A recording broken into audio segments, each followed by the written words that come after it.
Voilà. Comme chaque année, le top des albums sortis cette année que j'ai écouté. Le top 12 albums de 2021. Let's Go Télérama, tu connais. 12. Brockhampton. Roadrunner New Light New Machine.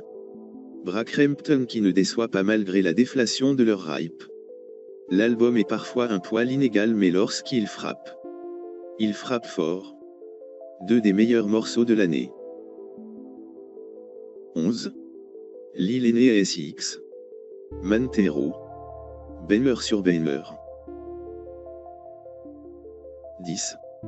Injury Reserve. By the Time I Get to Phoenix.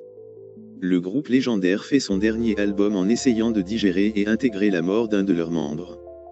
C'est vraiment ultra déchirant et soniquement troublant mais ultra impactant. 9. Black Midi. Cavalcade. Black Midi continue leur masterclass avec un album parfaitement rythmé et jamais ennuyeux. All Killer No Filler. 8. Tyler the Creator. Call Me If You Get Lost. Tyler the Creator qui se la pète en faisant un album exceptionnel en te donnant l'impression que c'est facile. Quel FDP ce génie. 7. Mou Mokhtar. Afrique Victime. Premier album sur le label Matador pour le groupe de rock de l'artiste Touareg. L'album est incroyable et est un des plus fidèles portraits du colonialisme français. 6. Black Country New Road. For the First Time. Le groupe de rock le plus prometteur de l'année. Point final. Dinkles sur Dinkles. 5. Lucy Dacus. Home Video. Un album qui malgré des légers soucis de rythme reste un des plus consistants et excellents albums de pop indé de 2021. Bonus pour Sams et Hot and Heavy. 2 morceaux incroyables en tout point. 4. Little Things. Sometimes I Might Be Introvert. Si j'étais objectif, ce serait de loin le meilleur album de rap de l'année.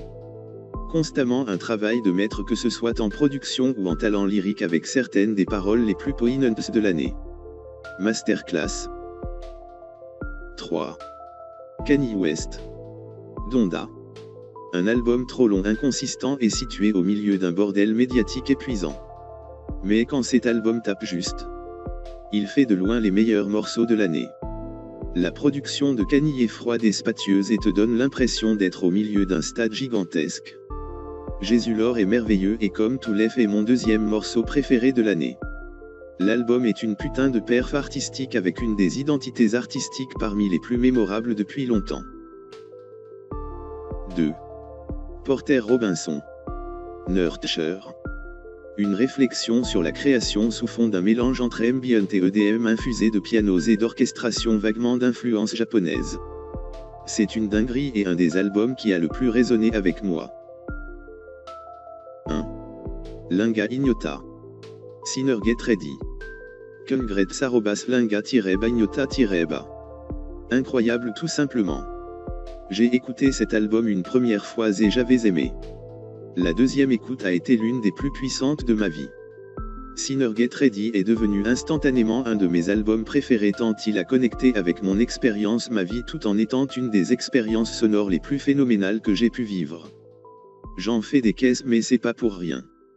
On fond.